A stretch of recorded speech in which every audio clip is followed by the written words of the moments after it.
just to kind of get a little groundwork for what got you going in this passion to begin with. So you're starting a new endeavor, and it probably looks like you've got this huge mountain to climb, and you can only do it brick by brick, starting at the bottom. And I have to ask, what made you take on this climb, and what's kind of the passion driving you? What made me take the climb? Like, hey, you know what? I'm going to say something type of deal. Yeah. And I do think there's like a whole media aspect to this where like you are trying to build a company and build a name for yourself. And, you know, those types of things you don't just take on for fun. Don't get me wrong. The whole passion behind the Rethink Tank is to just fight Big Brother. But also, you know, I had my own reasons for taking it on. Is it financial? Is it personal? Is it Yeah. just the passion of fighting Big Brother? Like what kind of made you take on the climb? I would say it's a lot of things. You know, one thing bothers you, and then another thing bothers you, and then another thing bothers you. I'm the type where I like to say I can adapt easily, and it could be a blessing and a curse at the same time, because someone you can be put into a bad situation that you shouldn't be in, and it's not your fault, but you can handle it. And I would be the type to say, you know what, I can handle it. Let me just deal with it and then move on, because I don't want to waste the energy to fight. But those things started to really add up. And I would say the I guess getting on social media aspect of it started when I was more focused on making money to promote a non-toxic product line. I still have it, but I'm not actively promoting like day by day, because I wanted to reflect on what I wanted to accomplish as a bigger goal. And I didn't want to get caught up in trying to make profits. And I wanted to make sure I had a solid, aspect of what I want to accomplish instead of just make a lot of money. Right. Right. And COVID happened, 2019, I'm at home working from home, and I decided to start a YouTube channel that I've always wanted to, and talk about like new age stuff and the things that I like to look into just for fun and see what would happen. And I had a conversation with a friend of mine, and I was telling him, I'm like, I'm not satisfied with what I'm doing, because I'm just kind of like going here left and right. Um, I want to talk about health stuff, economic stuff, political stuff, sci-fi stuff, but I'm too scattered, and I'm not really an expert in those things. So I don't, want to waste so much time doing the research, right? And then making a video for what? For a lot of likes, and then I don't know how I would turn that into an income, and then who am I affecting? I feel like I'm spreading myself too thin. And he said, start a podcast, man. Start a podcast so you can talk to people that are experts. You're going to learn so much faster. And I said, I'm going to do that, but it didn't happen right away. And I'm not sure what I can say on here. Maybe I'll use some code names if you want.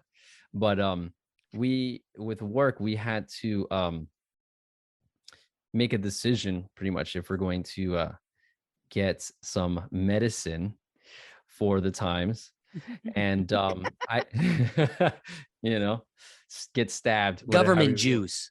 your government juice, there you go. Yeah, whatever you use, I'll use government juice, right? I didn't want to drink the juice, right? The Kool-Aid, I just didn't want any of it. And it was much of a gray area as far as what's going to happen if I don't. And HR didn't really have an answer either. So whenever we would have like our monthly calls or whatever, I'd be listening to the updates as far as what they're going to do. And it turned out that it was just a weird situation where they weren't saying that you had to, but if the client wants it, then you can't work. And if you can't work, then by default, we can't have you. I was like, ooh. So now I'm just like, what do I do? I mean, I went into crypto for a little bit, and ironically was able to replace my income in a short period of time with that, but that wasn't long lasting at all. And I didn't know that. So I was just looking at different avenues, and I sped up my research on certain stuff. But it was like I was panicking because I'm like, what do I do? What do I do?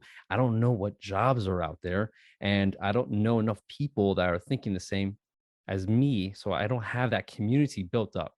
Right. So what I saw was there was a community of people nearby, and I found them on alternative platforms like Telegram. And when you venture off into like Rumble and all these different alternative sites, I saw a lot of people speaking out, and I saw community when I said, you know what, I'm gonna go to. There was like a protest at like the state capitol, and I'd never gone to a protest. I've never protested before, and I've never been to that capital by myself. Wait, the And state capitol? yeah, yeah. And Are we talking about the January 6th event? no, my state capital, my state, not the I'm government, like, my state. wow. You're like, this You just just got really crazy. casually, I threw on a bullhead and painted my face and grabbed That the was flag me. and That was peed me. all over No, that Pelosi's wasn't. desk. No. There was just, people at the state capitol, not the. Sorry, I short wired there. I short circuited. I was like, wait. Yeah, yeah. State capital. Yeah, I drove like an hour and a half, and I just walked to where I saw, a bunch of people just crowded up, and I saw a lot of just different personalities, different, all kinds of walks of life. People even had booths set up. It was crazy. And then someone Wow. had a mailing list of, I'll tell you what, before I talk about the mailing list, I have to mention that there was a guy in a uniform, like with a drum set, and he was just full on like just jamming out. I'm like, I'm not sure if he like that's nuts and cool, but that's crazy. Was You it know, like rock band drums or was it like march to war drums? it was like a Ouch. marching. What did he? I'm trying to remember. It was a while ago. I'm trying to remember what he wore, but it looked like he was from like the 1700s. Where he was like marching and just marching band, but like old school gear and stuff. Classic And drummer boy. yeah, yeah, yeah. So he was just jamming away. So I'm like, this is a lot of funny stuff. You have people with their kids on blankets, and they have posters like "no juice, no juice," paraphrasing. um, and then I was like, you know what? I wonder if there's anybody like near me or who I can talk to. And yes, there was a booth, and they were talking about something called a PMA, and people were talking about we're doing potlucks nearby. And I'm like, oh, sign me up for that. I'll meet people and we'll do potlucks at wherever. And so people are opening up their homes to Whoa. locals that are on the mailing list in the group chats, and they're just coming together to meet up and talk. And it was interesting because I went to a couple of them, and there's people, I would say the age range was, it was mostly parents or older. So I was on average the youngest person there. But it was cool to talk to people that were like, yeah, this is what's bothering me. That's what's bothering me. This is what I'm doing about it. And they're local. And the one of the people that set it up, the reason why she set it up is she knew that there are people out there that are at odds with their family, with their belief structure, and they can't talk to nobody. They can't talk to anybody. And they have a They very can't soft talk to spot. those liberal loving people that are open to people that are different than themselves. The Sorry. irony, the irony, The right? irony.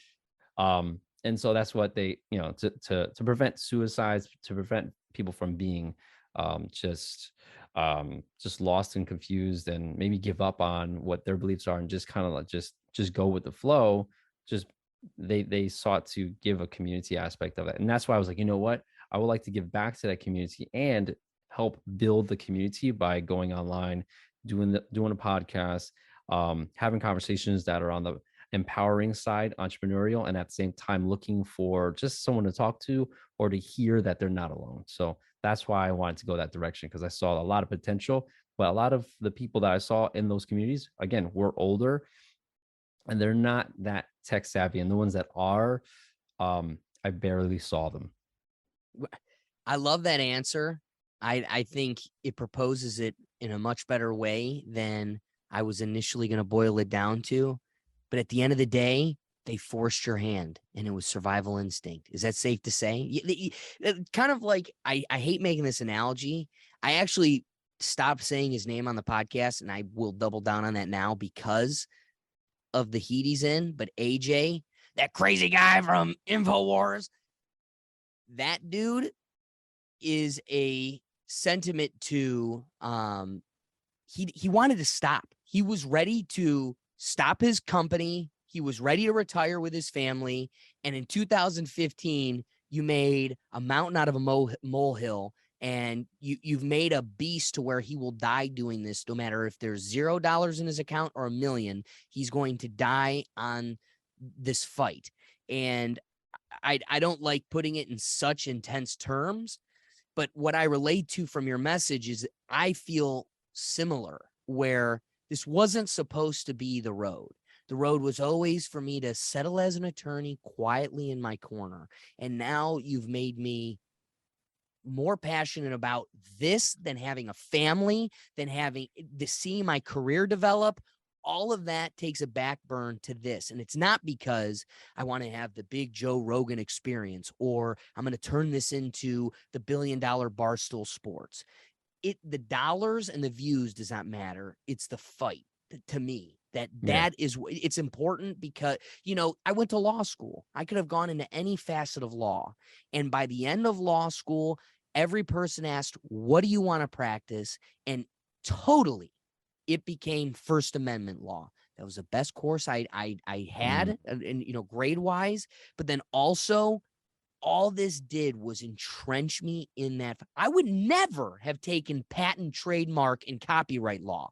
If you don't get a lot of extracurricular or I can't remember the term, but like extra classes that, like, besides your core classes you have to take, and you only get like 2 or 3.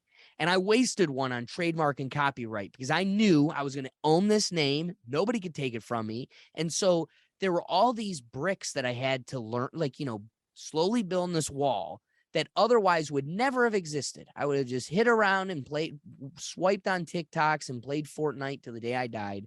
But now you've made an enemy of somebody who wants to just be a quiet, functioning member of society. The irony. And just to double down before we get into the episode, I've said this a couple times before, and I will always die on this cross, that at the end of the day, I'm liberal. I'm going to say that. Put it on my forehead. I'm liberal. I'm just not voting for a Democrat ever, ever, ever, ever. And so I'm liberal. I don't care who you're or what you're smoking on your property. As long as it doesn't affect me on my property, I'm liberal to it. And sadly, we're losing that perspective. And that's what the fight is for me, at least. Anyway, final thoughts before we get into this thing? I thought we started, so that's why I give you a longer answer. No, I appreciate that. Yeah. I listen, I usually kind of chop it up a little bit before we get in, and then I'll introduce us. So, any rapid thoughts with what motivated you to jumping into this thing? Ironically, unfortunately, it was, my back was against the wall. I had to make a decision. I was like, I'm about to lose all my income if I don't back myself up with my beliefs and, deny the juice. And that's just started the journey of fighting. I'm like you're in the corner and you're just like, shit, like I got to do something. And how wild is that? It's like the Batman to the Joker when he was like, I'm going to start giving this like I forgot, like the end of one of the movies, the Dark Knight series. He's like, be careful what you wish for. And then like the opposition is going to come. If you go too hard and you're too good at what you do, you're the best, you're the antithesis of you, or however you want to say it, is going to pop up. And I feel like we are a collective version of that like we were bothered enough to be like, oh, that's it, I'm done with this, we're going, because they're being too successful, and I was letting it ride a little bit, but enough's enough. My back, I have no choice. And so that's why I believe in that movement, because it's literally the enemy has created its solution. The sad part is we try not to think in these ones and zeros because it's so boilerplate and so generic. But the reality is, all this is in 2011, PC culture, the representatives that were taking our votes and, backdoor deals, but also 200 grand a year to represent us, they just started shoving this new term down our throat. Political correct. I'm just trying to be politically correct. And we let it go. We were like, yeah, be nice to the gays and the other people. Like they look different than you. Be nice to them. And every person with a heart was able to go, I get it. I get it. Yeah. Stop saying the mean words. And then it evolved into, all right, wait, we're no longer allowed to say mean words. We're cutting kids' wieners off. And then it got so far down the line that we're like, whoa. This has turned into a whole new beast that I don't even recognize. So the sad part is we don't think of it as political correctness, but that is what this was. It just snowballed into such a beast that, like, my favorite concept is the left eating the left. It's a term I love using because you'll never be woke enough for your own people. And so, yeah. So really, you're fighting for these liberal beliefs, not because you truly, truly believe them in your heart, but you're afraid for the one day the hive comes after you. So if I just keep calling people witch, there's a witch, then they're never coming for me being a witch. And that's kind of what we're experiencing is if I get you before you can get me, then I'm safe. So it's a weird world. You ready to start this thing? Let's go. So I love that term, think tank. Think tank. I mean, you know what a think tank is? Like, how's a think tank go, James? Yeah, they got cancel culture nowadays. You gotta watch what you say. It's getting real scary out here. Yeah, I don't think so. I don't know if I can take the conversation here, but we might as well. It's the Rethink Tank. Looks like you had a little bit too much to think here in the Rethink Tank. Hey, what's going on, everybody? And thanks for joining me again. I want to introduce my really special guest because, one, it's a sentiment to the motive and drive behind the Rethink Tank. But also, to me, it highlights the beautiful thing that comes from this project. Meeting new people that think differently than you, but also maybe sharing just as many similar beliefs as well. We can all learn from each other. And because of that, I want to thank my guest, Jon Astacio, from joining me. And again, taking on this great endeavor. I can't wait to see where it goes. So, Jon, thanks for joining me, my friend. Thanks for having me. And so Jon has been kind of integrating into his show and to his media, asking people their red pill story, asking them what red pilled them, kind of broke them out of this wild matrix. So to give you a little bit of a background, Jon, I will say that the red pill story, the red pill event that made me an enemy of all the agencies wiretapping me right now is COVID, obviously, the boogeyman germ. That's what I chalk at least the main point to be. But what's funny is, on further reflection, I can totally point to one event. I could totally point to one event at this process that provoked me to even start a podcast and was like the main motivator. It's 2017.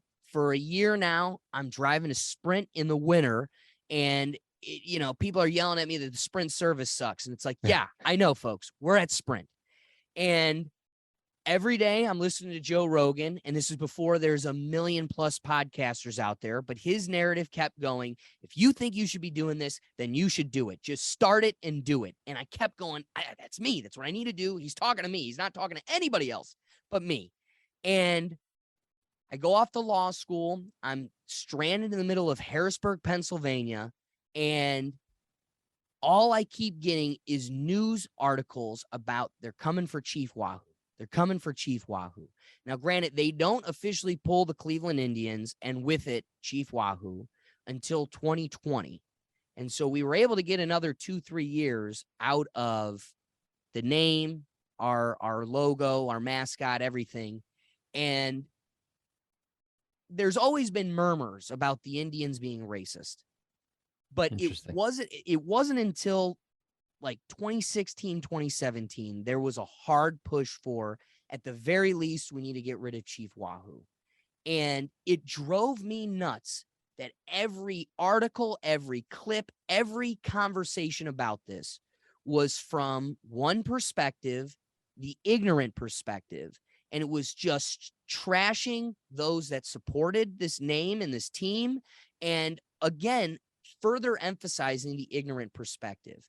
Nobody wanted to talk about how it was based on Joe Sacalaxis, the first Native American to play in the American League, that it was a 7-year-old white girl that when the city, because again, there was a point in time where we were allowed to democratically decide what the team name was. It wasn't ordained from the gods. And she wrote an article to the whole city of Cleveland that it should be named after this guy, the chief, who was a rallying figure of the city, that he should be he should be memorialized in our team as this is something we should be proud of. The first Native American, something we can rally behind. Then look at Major League. Say what you will about, oh, I can't believe they had that on a movie screen, that people were doing that. It never came from a place of hate. It came from a place of even if you wanted to paint it as jest, there's always going to be, you can always find that in most things, but irrefutably, it never came from a place of hate. And so it drove me wild that there was no conversation, or at least ode to the perspective that is different than the main narrative. And I felt there's only one way for this to be heard, or at least for me to hear it. And it's me taking that torch and doing it on my own. And that was the main motivator. I wasn't conspiratorial, and the show surely was not tinfoil hat. Interesting. Until 2020. And then, you know what's wild? And this is, for the viewer, but this is for me and you and for your understanding. That's why I appreciate you calling it the government juice or the boogeyman germ or whatever it is, because if you go to that first week of COVID, you can look at my analytics, and YouTube shows you where viewers come from, whether it's from your link, like you spreading the link out and people sharing it, or YouTube thumbnails on the side, YouTube suggested videos on their home screen, or YouTube suggested videos after a video. And so YouTube gives you those analytics. You can see it's pushing it to strangers, pushing it to strangers, pushing it to strangers. The first episode I talk about the boogeyman germ, it is off like a light switch. You just zero off. Nuts. Not surprised. And then it never comes back. And then it comes out like 4 months after that period. Logan Paul, the knight in shining armor for YouTube, comes out and tells everybody, don't say the word COVID because YouTube is shadow banning any video that uses those words. Well, at that point, once you're categorized as the anti-Fauci bad guy, you're damned. And so what kills me is you could see where the algorithm just turns you off. And that's why I doubled down on, yes, the main motivator was Chief Wahoo. But this was never that show. We did seltzer taste tests and all kinds, and we still do. We still do the fun stuff. You had fun. One chip challenges, the whole 9 yards. Oh, but it wasn't until we realized we're in a legitimate battle with demons that the show had to pivot to a very serious, I guess, pursuit. So that was my very, very long-winded way of answering my question to asking you. I'm curious, John, what was your red pill story? Well, it's interesting because as far as I can remember, I was always dropping myself into different rabbit holes, so to speak. And you end up taking you take a red pill, you fall into a rabbit hole, right? And I can say that the earliest instance of wondering what's going on is when I was in elementary school, actually. And it's interesting how you can get influenced by just learning about something that just sparks belief in it. My mother would tell me stories of how she would have dreams of something happening, like a specific situation where she was in class. In her dream, she was in class. She wasn't familiar with the teacher or the people around her. And there was somebody, she recognized in the dream, she was able to, I guess, recognize the person behind her. And, when you are in your dreams, sometimes you have memories that don't exist when you wake up. This is weird. So she was just like, she knew the people in her class, but when she woke up, she was like, what was that place? And she was in a place where at the time in her life, her waking life, um, she was going from, I think, a Catholic school to a public school. So she was really stressed out about it. And she was just, you're thinking about something. This is going to be a major change in your life. So when she had that dream, that was actually her new public school classroom. When she went to public school, she had this weird deja vu moment. And the person behind her was the person in her dream. The person to the left of her was the person in her dream. So she had a precognitive dream. And like your face, that was my face when she told me about it, right? And I don't know what made me ask her about it. Maybe I was asking her about time travel because I was obsessed with Back to the Future. And then I would say not too long afterwards, I had my own precognitive dream. And it was very simple. It was just me walking to school, and I passed by one of my classmates, and I thought it was weird because they're leaving school as I'm going to school. Very simple. I think a day or two later, I'm walking to school, and then I see the same girl, and I'm like, why is this familiar? And it took me a whole day before I came home, and I was just like, it was just bothering me. Why was that familiar? And when I saw my mother, it triggered that memory. I'm like, oh my God, it happened to me again. Like it happened to me for the first time. And so it's like that story has sparked me to start that journey. And I had other precognitive dreams. I've had precognition and during the daytime, just in school. But because the more I thought about it and the more I believed in it, the more frequently that type of thing would happen. But I wouldn't talk about it because that stuff is only supposed to show up in movies and sci-fi. But I was having sci-fi experiences and I didn't know what to do about it. And every single time I would try to talk to someone about it, I would have to just put it on the back burner because people would just either would say, oh, there's a logical reason for it. Like, I would watch X-Files and my friends were Scully. They were just like, there's got to be a logical reason for it, and I'm Mulder saying, but what if, but that was it. All my friends were, Scullys.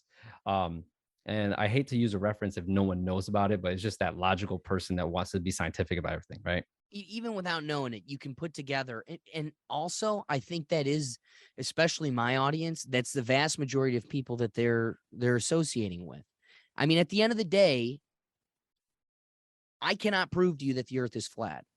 But you also, without taking me to a spaceship, you can't prove to me it's round.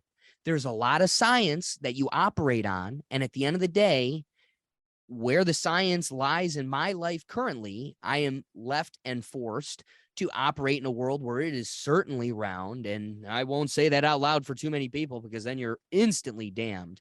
But there's a philosophical theory of the existence of last Thursday. And it's a theory that literally existence came into being last Thursday. And all of your memories are artificial. And it's to convince you that there's a history well past the actual start period. How would you know whether or not your memories are falsified and that you actually did experience beyond last Thursday? Also, the most catchy, most stimulating, and sexually appealing theory right now is I just had it and it fell out. Simulation theory.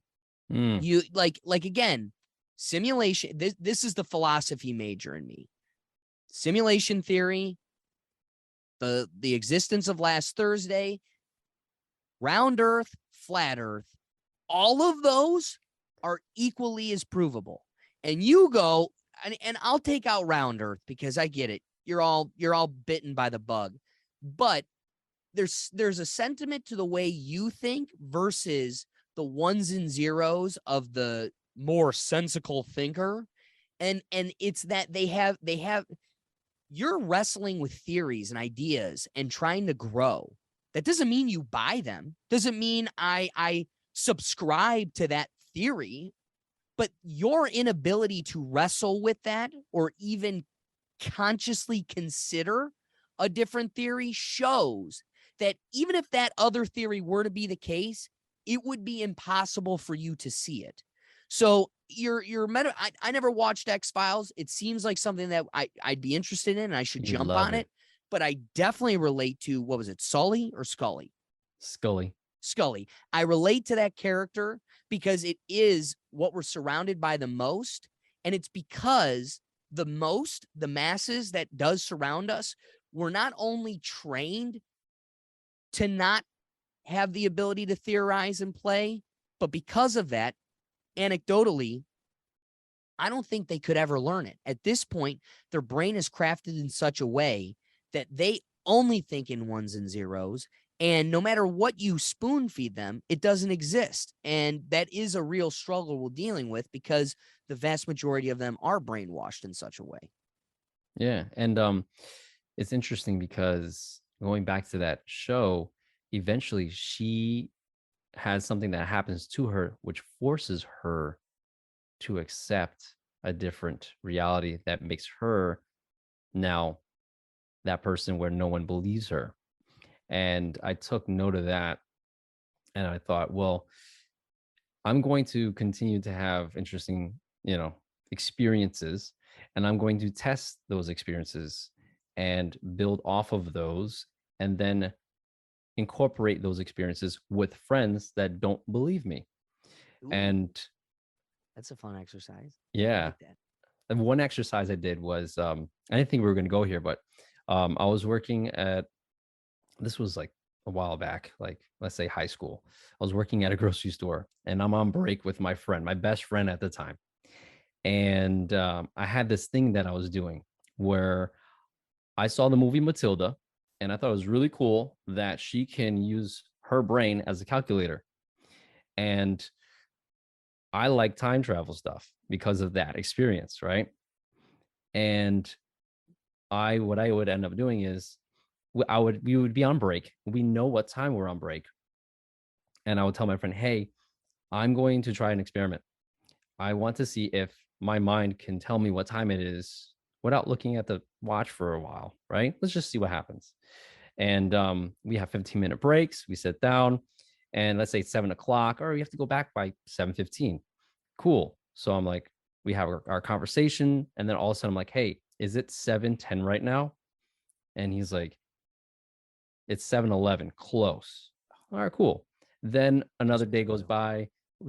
I do it again. Hey, we're on break, 7 o'clock. At I ask him randomly, hey, is it 7:09? And he's like, yeah, it is. And we're like, whoa, that's crazy. But you have to repeat something, right? Sure. So I repeated it so many times, it got to the point where I was close to the seconds, because I was like, hey, it's time for us to go on to get off a break. It's gonna be 7:15. I think we're at like 7:14 in a couple seconds. And he's looking at his watch, and like sometimes you can, he's like, well, it's 7:14, and then like it just turned 7:15, and we're like, oh, So I got to wait. I got to ask, are you not taking break at the same time every day? And are you not, like, being honest with the internet here, are Yeah. you also not looking at your phone at all to gauge, like, all right, I got about 10 minutes? So yeah, the goal was to see first it was to see if I can even do it. Then it was, all right, well, let's see how long it's gonna, like, how long can I not look at the clock, And I do this now just for fun, because there's only so much you could do.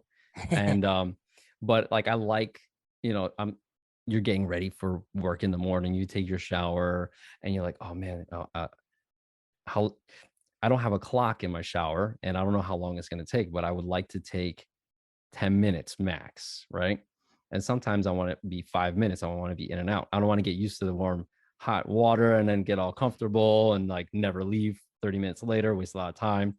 So I started playing the game of like, all right, it's going to take me 5 minutes. And when I get out of the shower, I'm like, it's probably like 6:32, just playing the game.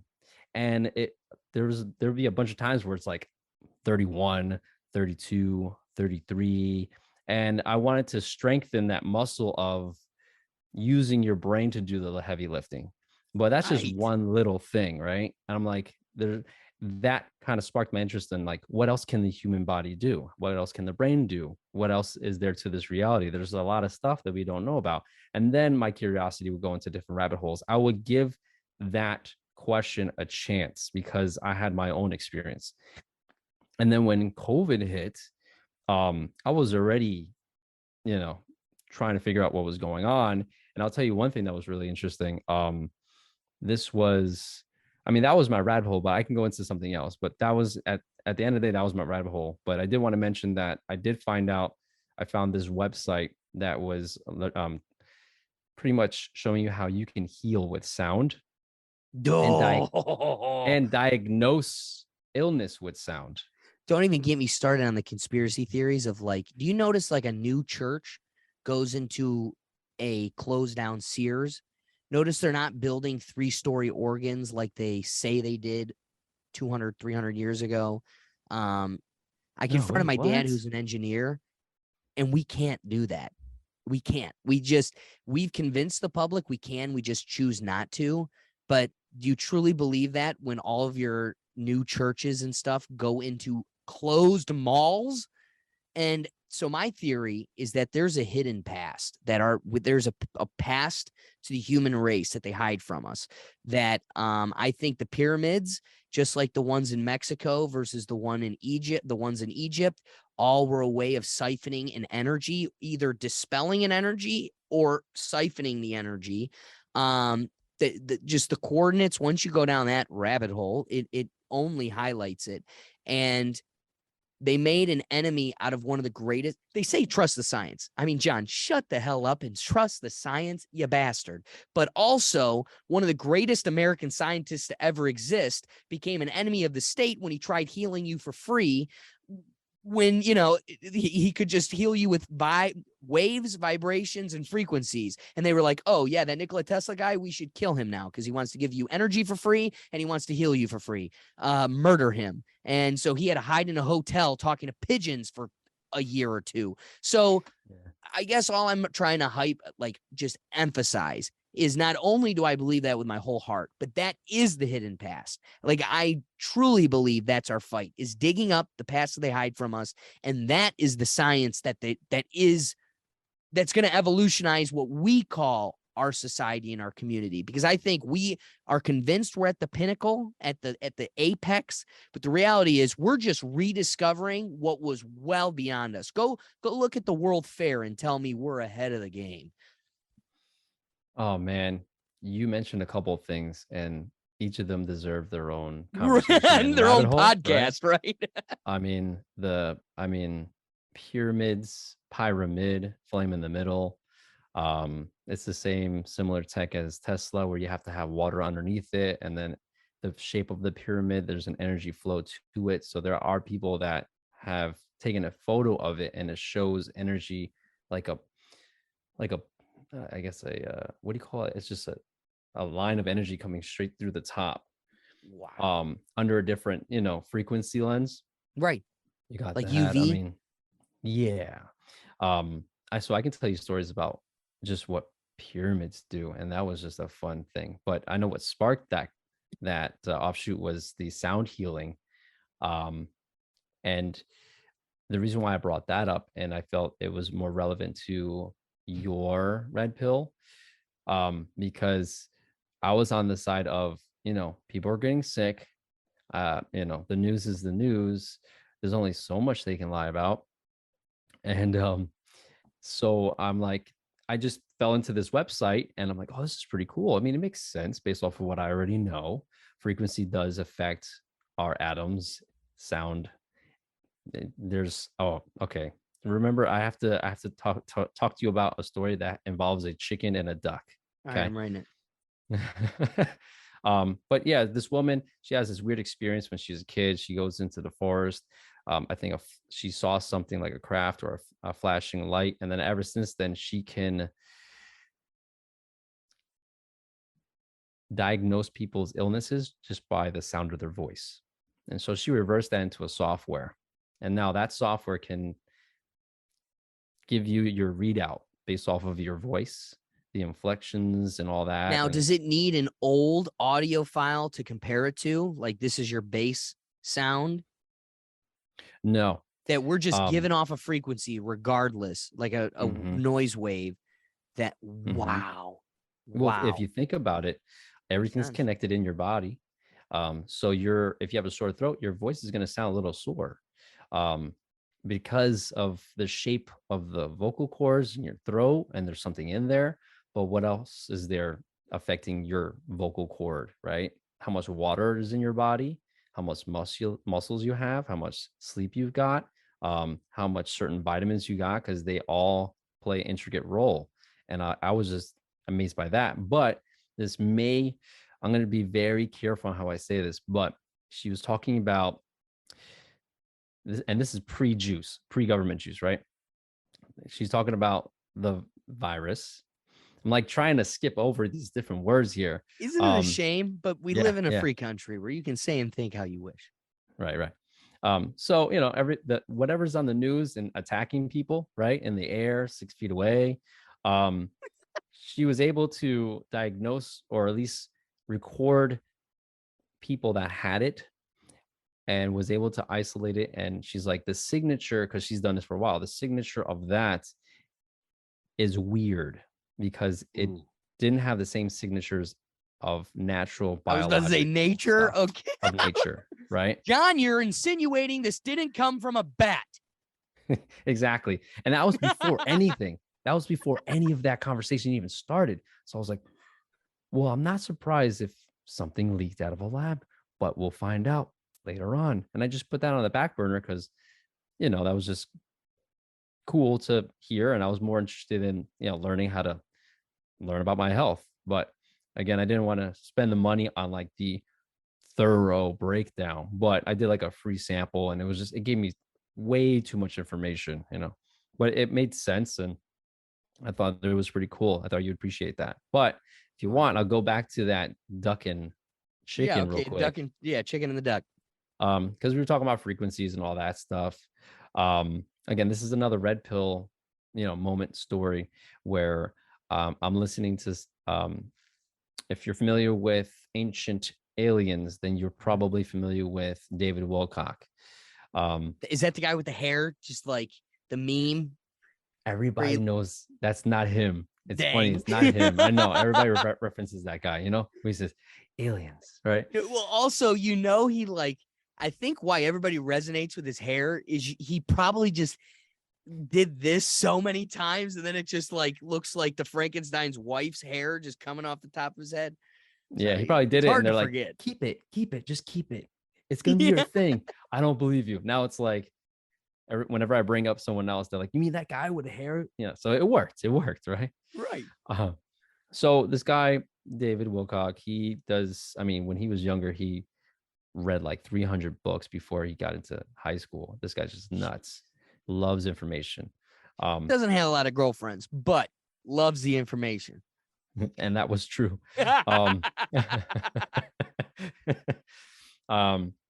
So yeah, you threw me off there. So he talks about how there's this experiment, and I want to give you the experiment and the scientist that information when I get a chance. But I just remember the story that just bugged out. It goes like this. This guy is trying to prove that light or frequency affects our DNA. Our DNA is light based off of other things he's done, but he wants to show people. And so he takes like a scientific flashlight and he gets the embryo of the egg of a duck, and then he puts that in front of the flash or this light emitting device, and then he puts the egg of a chicken in front of that. So if you have this is the flashlight, the duck egg is here, the chicken egg is here, so the light is going through the egg and affecting and shining onto the chicken egg, right? So they're kind of sharing some of the same frequencies. And after the experiment, when the chicken egg hatched, it had webbed toes and its beak was a little flat. So it was partially duck-like. And there's black What? and white photos of this. What? How have we? This goes to show the hidden truths that they're trying to just bury from us. How have I never heard of that ever? And this is old. Like this is like Man, really old black and white photos. I think it was black and white. It was just a long time ago. Yeah. my mind is blown. Yeah. That really makes you wonder. I've never heard of anything like that in my life. I'd be lying if I didn't admit my mind is a little bit blown right now. But we'd also be ignoring, when it comes to like this deciphering of what is real science, what is hidden science, what is the corporate machine pushing, something about our heart tells us we know that the science of wavelengths, frequencies, and vibrations are significantly more impactful than they make it out to be. I thought you were going to take this down that road, and I'm kind of thankful you didn't, but I'm also the same jerk that will take it down that road. And it is pretty ironic. I thought literally you were going to point out how it's funny. Nobody wants to acknowledge it, and you're surely not allowed to say it. This will send you straight to hell with an express pass. But nobody wants to acknowledge that 5G came to an existence the exact same time COVID did, right? Like COVID hits and the whole world gets 5G. And if we can all agree that we run off of wavelengths, frequencies, and vibrations, it's pretty silly to pretend that had zero effect. I also want to rewind the clock, because here's another theme that I truly, truly embrace from my experience with this podcast is, do you remember the member berry from South Park, where it's like, remember? What I also come to acknowledge is that nobody remembers really anything. And that's how they're able to get away with all of this, is that we're like I call it goldfish syndrome, that we're stuck on this shiny thing. And then as soon as this shiny thing comes, we totally forget about everything that came before it. And I just want to emphasize that when the cell phone first came out, I was a spoiled little brat. And when I was in middle school, I was of the first group of people in grade school to have a cell phone in sixth grade. And the first iPhone came out when I was in 8th grade. So I had an iPhone from the beginning. I've had cell phones since I was in like 6th grade or so. And I remember right at that time, because it wasn't always our parents and everybody had a phone in their pocket. It used to be only the lucky few had a phone that was portable. And I heard a million times from the grand old people that it was the size of a suitcase. I'd have to carry around this suitcase thing, and it would be a giant. And before then, it was in my car. And before then, it was nothing but a landline. So in that world, transitioning into, and again, boomers, they're kind of dumb. I just want to say that because they all forgot this, but it was the boomers around me that are all looking at me going, hey, you should keep that cell phone away from your nuts. They're coming to find out that a cell phone in your pocket is nuking men balls, and that, everybody's going sterile. And now in a world where everybody's got low T. It's a great excuse to go to the doctor and get free testosterone. But then we also want to acknowledge that this isn't what the male species is supposed to do. So our T is going way down. For whatever reason, we forget to acknowledge that they told us at the beginning of this. We just started riding bikes. And when we were on the trail, they were like, hey, just so you know, you're nuking your balls. And now we're like on a 10-speed chopper and we're as big as it gets. And they're like, they totally forgot they're nuking their balls. And so I just want to acknowledge that was at the beginning of it, when it was 2G, 1G, 3G, 4G. And then when Dr. Seuss said 5G, you're fine. Put the silver away. You don't need to wear a tinfoil hat. Come on. It's like, I just don't know where we've gotten removed from even healthily questioning it. Like, I'm not saying you got to live your world with a tinfoil hat, thinking everything's microwave in your balls. But at some point, you should ask questions, right? Maybe it's healthy to just be a little perplexed. Ask a couple questions. I don't know. It's interesting how you bring that up, because a book you would like is called Power versus Force, and it talks about the different levels of consciousness based off of kinesiology, which is like your muscle twitch. and your body knows ultimate truth apparently, and can tell. Your body would know the truth even though you consciously don't, which is freaky. So with that math set up, this guy did experiments and he found different levels of consciousness. And I like it a lot because there's tangible evidence that you can apply with yourself, where you can do a muscle test and kind of play with that whole theory. But it's a journey on to knowing yourself. That's what makes it a challenge, and that's why I think a lot of people just don't do it. It just takes time and patience. And to kind of address what you were saying, where there's a lot of stuff happening and we tend to have amnesia and we forget everything. Goldfish And syndrome. what is it called? Goldfish syndrome.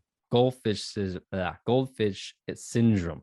And I liken it to the reason being that I believe that it's happening to us is we're in survival mode. And when you're in survival mode, you are limited in what you can consciously have space to pay attention to. Yeah. And as long as I can keep you in survival mode, you're just trying to pay your bills. You're trying to pay other people's bills. You're trying to be successful. You're trying to climb the ladder in life. And then only then can you breathe, right? But no one's breathing. Wow. Everybody's suffocating, right? And it's only getting worse. But the people that are able to kind of sit back and be aware of stuff probably aren't in survival mode for whatever reason, or in a situation where they had to get out of the survival mode just because they were going to die, and then that catapulted them to getting ahead of the rest. And when you are at that, when you're mentally flying high above everybody, you get to see a different perspective. And I feel like when those people talk, other people listen and they start to question things. And then at the same time, a lot of people that hear those things are in survival mode. So they can only grab a little bit at a time, right? But they want credibility and they want to get paid. So they're going to spew it out real quick. And so therefore, now you have a lot of people that are grabbing at stuff because they just don't have the ability to, and the time to sit down and, is this person lying? The rabbit hole, what rabbit hole? I have no time. I got to feed the kids, or I got to go home, eat dinner, or I got a game to catch on TV. People have, and it could be that it was designed that way. I wouldn't be surprised. And so now you have a bunch of people just grabbing at straws, trying to get some credibility, and they're losing credibility left and right because they didn't take the time to do the research. They didn't fully fall down the rabbit hole and really kind of immerse themselves. And I can't blame them because there is no time. So I do like the idea of creating of the what do you call it when you don't do, I don't want to say you don't do too much, but it's simple. It's minimalism. Yeah, the minimalists. Yeah. Yes, sir. I feel like those tend to be happier people, and they tend to be more calm because they don't have a lot of stuff that they carry around. Because they don't need more, right? Exactly. And they tend to have some pretty good answers to some tough questions because they took the time to read about it instead of, engaging. And how much of not being a minimalist is the side byproduct of consumerism, right? Like, you don't need the newest iPhone. You've just been convinced you do. What I really like is, I think, boiling that down to like a point or two, like a very profound point you've presented is that only comfortable people question. I really like that because it, one, emphasizes what it takes to get to a point to sit back and finally go, wait a second, this ain't right here. And if you're tunnel vision, like here's the deal. You can look at the array of like people in this community. Some people cannot afford tomorrow's meal, let alone the next week. And there's some people that can afford every meal for that next week, but they got to worry about car payments and their kids going to sports and this, that, and the other thing. It in. Right. They just keep filling it in. And so what's funny is neither of those scenarios sit back and go, yeah, but isn't it weird that like Nancy Pelosi is the biggest investor in Wall Street? Like, you don't get to that point of going, wait, but what about what she's doing and what she's got? Because you're so focused on what you've got and you're just in, like you said, survival mode. Unless your back is against the wall, which is happening right And you got to make a now. podcast and humble those mofos. Yeah. No, But a lot of Go ahead, people go are ahead. their back is against the wall, right? They have kids and they're like, I don't want them drinking the juice. And so they actually, I just ran into an old friend from college and they just moved from out of state. They were in LA and they're like, it's getting crazy out there. And we had to get out. And they're looking for a community. And I'm sure they found it, but it was interesting how they just had to up and leave like so many people because it just got so bad. Your back is against the wall. You don't have any options. You have to make a decision. And at the end of the day, the decision is going to be based off of knowledge. And depending on how important that decision is, you're going to put a lot of research into it, right? It's a life changing decision. And now you have to go down the rabbit hole because your future is on the other side and you have no choice. And I think that's what's happening nowadays is people are just, and that's why people are waking up, right? And they're like, you know what? This happened to me. I had no choice. I had to make a decision, but I didn't want to make that decision because da, da, da. And now they're waking up left and right. People are getting forced red pills. You know, Yeah. they have this huge pile of blue pills of just every day. And they're like, the red pill was like in the corner somewheres collecting dust.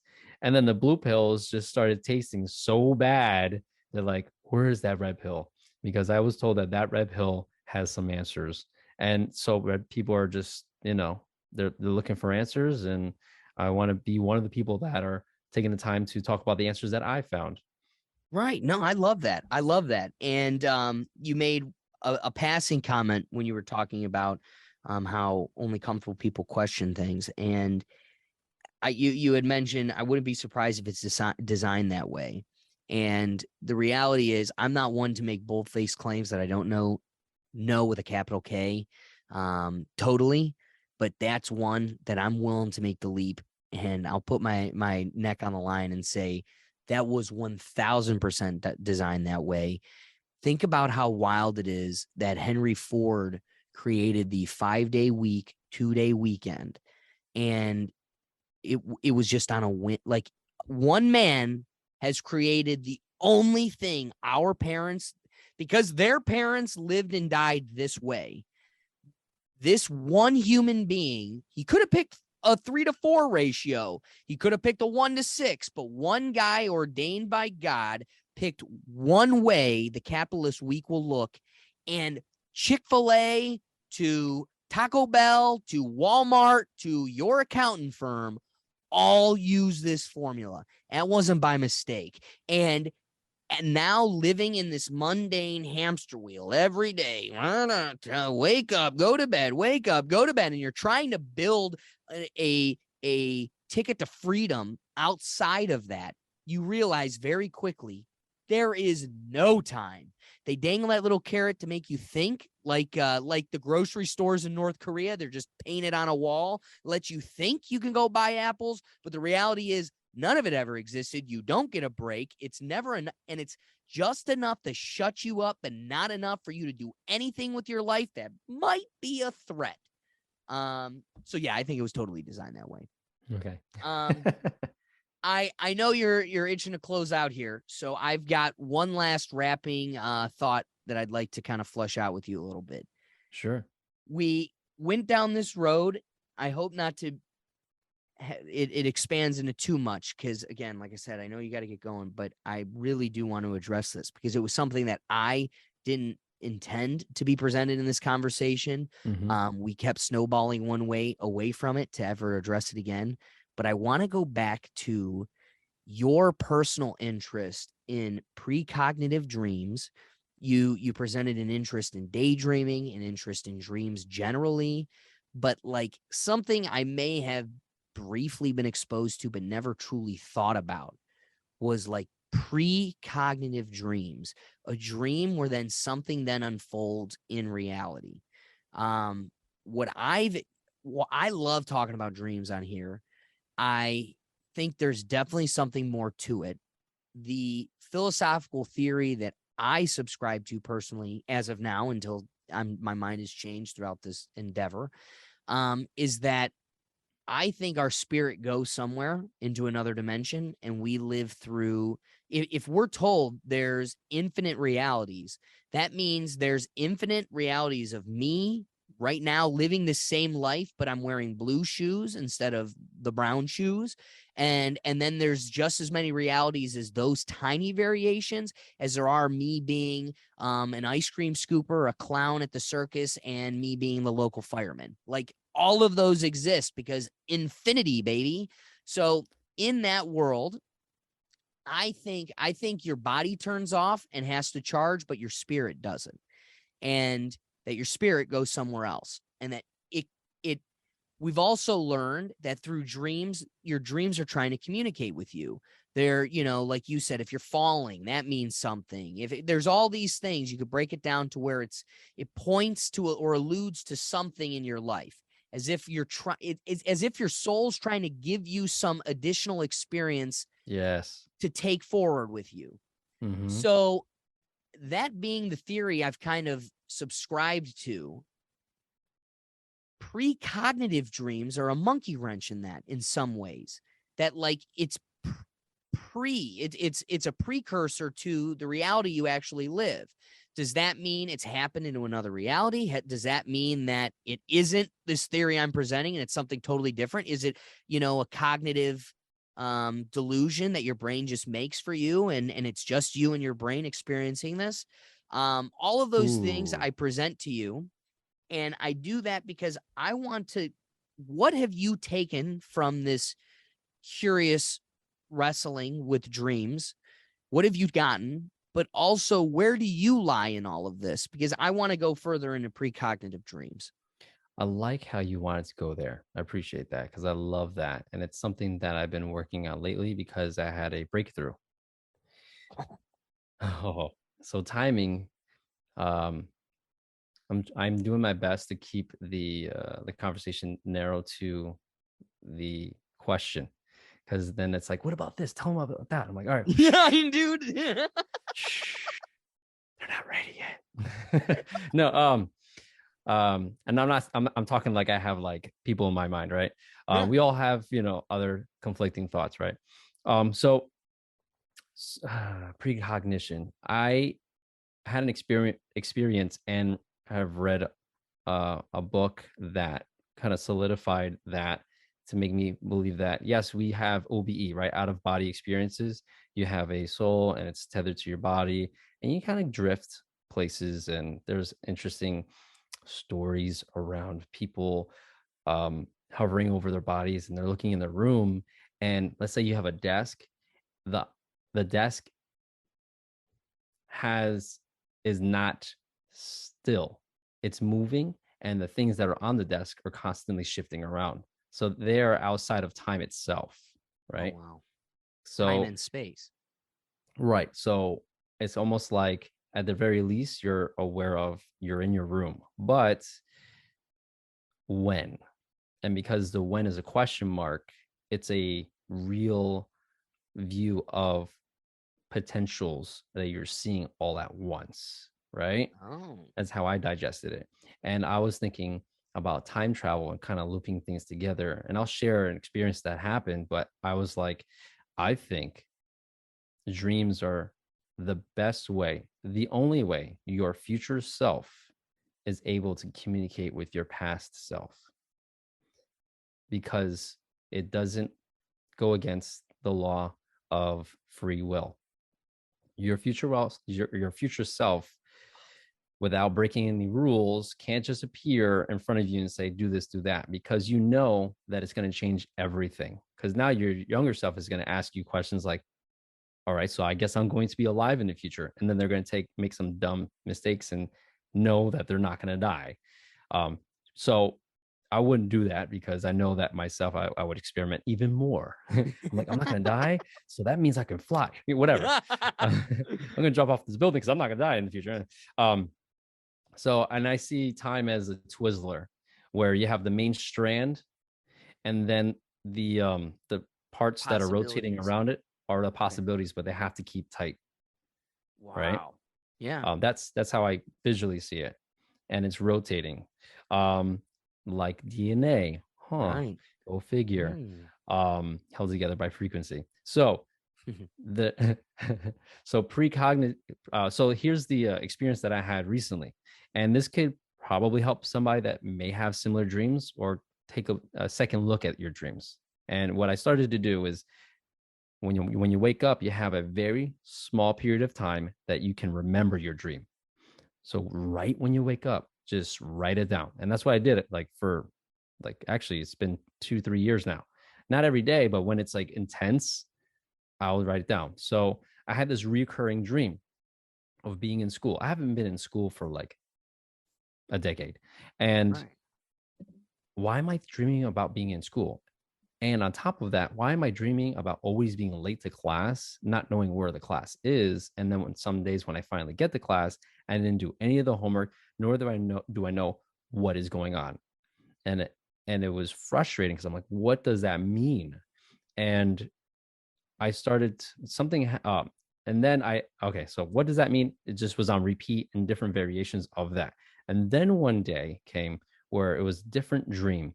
I was in the car, and for some reason, the dreams have me young and, in my early 20s or late teens. And I'm in the car with my mother, and we're going on vacation.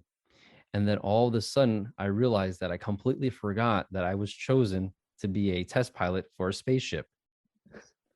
And I was, yeah, random and very confusing. And I was pissed. I was like, I always wanted to fly a craft and go into space. And I was given the chance and I forgot. How can that even possibly happen? And it's something so like me that it's funny. And I woke up like so upset. I was pissed. And I was just like, I had to laugh, because I'm like, it was a dream, but I'm like, that can never happen again.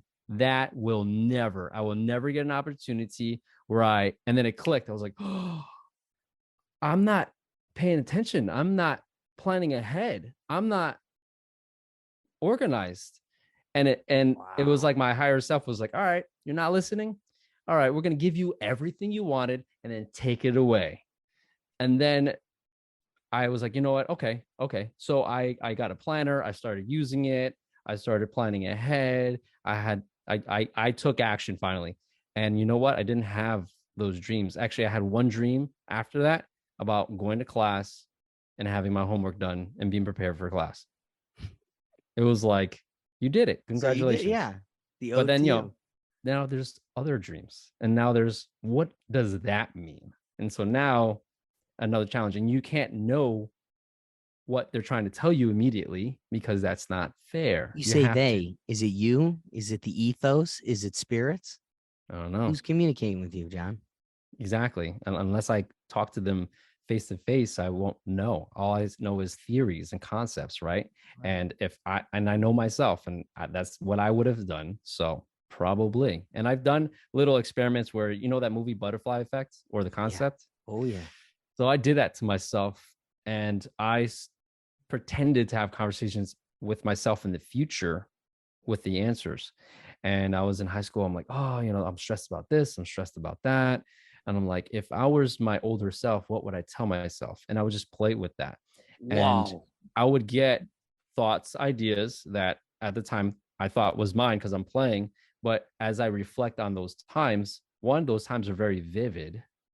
And two, I have the same advice now. So I don't know. Holy cow. I don't know. I think that's a cool perspective. I like the idea that I might have given myself advice, because I would say the same thing. And it wasn't uncommon advice. It was pretty much like, hey, enjoy your time while you're young, network with people, and don't do anything stupid. Because in the future, you never know what's going to happen with these people that you've made friends with and you burnt bridges. It was kind of like that. Now, here's the only thing that presents the question of the chicken and the egg, because you also then want to ask yourself, is the advice that you would give yourself right now, because that's the advice you've been operating off of since, like that's what you've internalized and now has made your mantra. So is that the advice you'd give at this age only because that's what you operated on and gave yourself back in the, again, you would never know, chicken or the egg, what came first. But one little thing, dude, that you raised or that you've present, I annoyed the heck out of my friends like a month ago. We show up to golf, and the night before, I just started taking Alpha Brain. I'm going to see if I can make them a sponsor because I want to advocate for Alpha Brain to the end of the earth. It's not like Adderall. It's not like speed. It's a eutropic. And I as somebody that needed a cup to 2 cups of coffee a day and have not taken a cup of coffee since. It's a eutropic. All it does is you could just tell your brain is working at full capacity, clean and clear. And I did I brought it up to my friend. He raises to me that, oh yeah, dude, dreams are like way more intense and like way more vivid with it. Now, I think now that I'm taking it every day and it's become a piece of it's tampered off. But like there was a solid like week where it was incredibly intense. And there was one day I show up to golf and I was just out. I was just so out of it because I woke up. So the dream I had was my mom and my dad come to me and they go, Allison, my sister, is being cloned. We're going to make a genetically perfect version of her. It's a better version of her. And it's going to be her exactly. And mom's pregnant. She's going to have Allison again. And I go, well, where's Allison? And they go, well, she's already gone. We couldn't have 2 operating at the same time. So we had to put her down, and that they were able to prove to me that the doctor, my sister, and my parents were all in cahoots. They were all in agreement. Allison totally subscribed to this and like gave in, whatever. And dude, I've never been more emotionally upset and angry in my life. I wanted to kill somebody. I woke up so mad. I wanted to kill my parents. I honestly couldn't look at my parents the same that day because I just couldn't get over, how could you do this? I still am so emotionally fueled by this. And then to show up to golf and you're like, wait, no, it was a dream. Like, no, you're holding this emotional weight that doesn't even exist, let alone to the people around you. You're trying to get empathy. You're like, dude, my sister killed herself and my parents were all for it. And it doesn't even, and I literally came home and hugged my sister. I was like, I still had this cognitive dissonance of like the reality of it versus, and this wasn't like most of my dreams where you're living like an hour or 2 of this existence. I lived weeks of just like hating my parents and hating these doctors. Wow. So upset with my sister on like why she didn't think she would owe it to me to let me say goodbye. It was so emotionally fueling. And then to wake up and it doesn't even exist. You're like, I can't live in a world where like I'm laughing it off like it doesn't exist. And what I can say wholeheartedly is it's something I always knew, and it was something I tried to be good at, but that dream has forced me to be good at, and I'm totally living it on my sleeve every day. But you don't appreciate the people in your life enough, your family, the people that are close to you. And my uncle would always say, you never know when it's the last time you're going to see somebody. So, you know, I know we're men and whatever, but you say, I love you, because you never know if it's the last time I'm ever going to talk to you.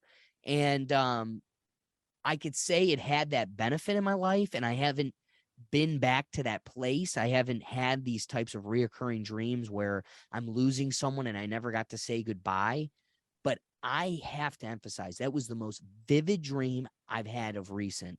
It was so real. Have you ever watched Rick and Morty? The way I described it to my friends is it was like the game Roy. Remember, like where you go live a lifetime of this, you plug in, like it's a VR, and there and you know, Rick takes Roy off the grid. He's taking Roy off the grid. Oh my God. So like that's what it felt like. Like I lived an entire life like trying to enjoy this baby version of my sister. I'm like, that's not my sister. I don't get to pick on her. So she's not going to grow up to be the same sister. Like, it's a different person. Doesn't matter how good the genetics are. It's nature versus nurture. She won't have her big brother picking on her. But all these facets to it. And so you got to ask yourself, is it because I internalized it so well that I never had to go back to that place? Or am I reading into something where it was just another trippy dream? Or was it trying to communicate something to me and I'm totally off base, so it just gave up? Who knows? But it's like, I don't know.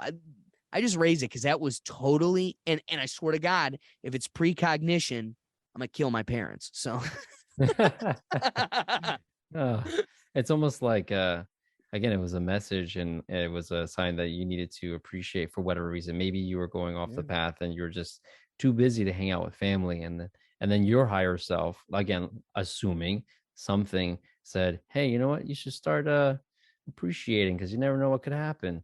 And then it was, the intensity made me feel like whatever you in the future or whatever was trying to prevent was that time sensitive, that important, that it triggered you to need to have something like that, I love that. What I really love is how your macroscopic overarching view of dreams, which was your initial pursuit or intellectual pursuit, found a perfect way to intertwine your other philosophical passion of time travel.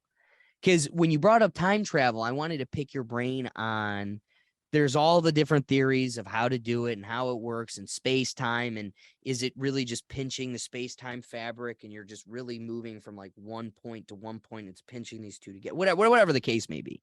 All these different perspectives on it. And one, I've never heard this approach to it, but what I was going to raise to you too was how the most common theory makes the rule that once time travel is created, you will be able to travel to any other time besides before that period. That you cannot go you cannot go further into the past beyond the point of time travel's creation. You can go anytime after time travel, but you can't go past that moment. And I don't know. So I don't want to break time travel. You can't go in the past. You can only go in the future. You could go in the past, but you cannot go beyond the point time travel was created. So let's just say time travel's created in 1920.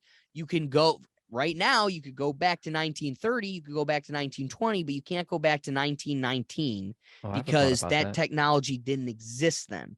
But what I like on how this is so unique, so new, at least for me, that what I find cool is this transcends all of those lines. Space-time, a timeline. You brought up the law of free will. I'm a determinist. Another philosophical theory that was like a major silver lining to the show. I took philosophy classes. Sorry to break your heart, my audience, but that was my perspective. Sorry to break your heart, but determinism is real. Free will is just an illusion to get you off the couch and acting, but none of it's real. It's all connected. And in that thread, to me, it makes more sense that time travel, this thing of manipulating space and reality, how is that simply imprisoned or limited to the metal machines humans make? Right? Like, oh, we can't go past 1920 because the human didn't put the blue wire next to the green wire. And no, to me, that doesn't make sense. I think what makes sense is it's in here. Synthetics are limited. And so the outcome is going to be limited. Right? So if you make a time travel trip, then that trip might be limited to the frequency and the technology used for that trip. And so you can't go in the past with that tech. But if you use the original tech, which is the The human reality that we're mind. in, the Yeah. mind sitting in it, then there's no, there's no limit. And that's how I see it, right? I mean, there's a crazy story of let's just say there's an experiment and science. I'm going to tell you at story format so that we can go get past where it came from, and so that you can kind of get the understanding of where a theory may have come from Okay. and an example of it, right? So let's say that there were some programs that were not public and experiments on reverse engineering technology. And let's say that somebody said, what about the grandfather paradox, right? If I go back in time and kill my father, will I cease to exist? Okay. And one person hated their father enough to say, you know what, I'm going to do this. And I don't care because I want to have the joy of outing his Killing father. him. So he goes in the past and he just kills his father, comes back, nothing happens. Same day, that dude gets hit by a car. Oh, wow. So it looks like what that story may show is it's closer to what do you call it? Final Destination? Is that Right. what that movie is? That no Where matter what, your it'll come back. destiny was to. But I don't like the idea of destiny because I think it's more of a, let's say, time Universal reality code. is a code, or there's a need for balance, and the Balance. code, the system, frequency. If everything's frequency based, when a note is a bad note, right? So it's easy to just try to bring that note back to harmony. And so bringing back to harmony could have been just him being in more of a likely chance to not exist anymore. And so I think that that makes the most sense because I like the idea that everything is alive, and everything is working to be harmonic, because that reflects on everything I've ever encountered in any type of rabbit hole, any type of experience. It's an easy thing to notice that repeats all the time. You're right. You're right. It repeats. It repeats all the time, and it's everywhere. Man, Yeah. I love this. I could bore you forever. I would love to pick your brain more on This is dreams. awesome. But then all of this, like going down the rabbit hole is a blast. Regardless, you may never go down the rabbit hole and find answers, but you're surely going to have a fun time. And nonetheless, you're still going to, it's an exercise. So not every time you curl a dumbbell are you going to see a change in your bicep and the sleeves get tighter. But that's why you can't just do one rep. So the fun part of this is you're just strengthening a muscle that never gets worked. And I appreciate you coming in here and wrestling with it a bit with me because it was a blast.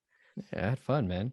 Always, always. And so, guys, I appreciate you giving us your time. If we made you laugh, if we made you think, the best thing you do to support this podcast is share this episode. Take that link, send it to your friends. I've come to learn that I need to push people to text it. Text it to your friends. If you text the clip to people, then they click the clip and it takes them to that platform. And so the algorithm rewards the content that's bringing people that otherwise wouldn't be on. So long story short, helped your boy out and text it to your friends. Super easy. If you liked it, I assume the people that you congregate with are probably going to love it too. So let's find out, send it to them. But Jon, thanks for coming on here and giving me your time. Where can they find you?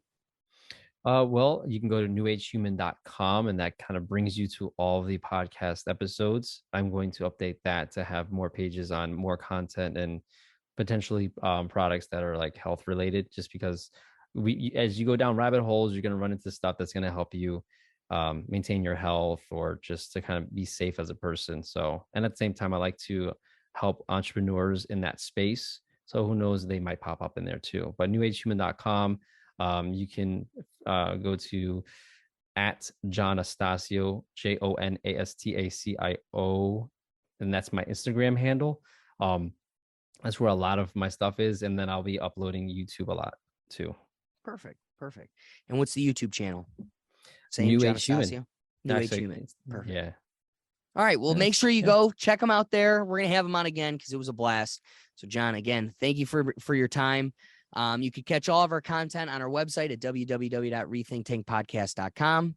Like I said, the best thing you could do to support this podcast is share the episode. Check us out on Facebook, Twitter, and all the other things.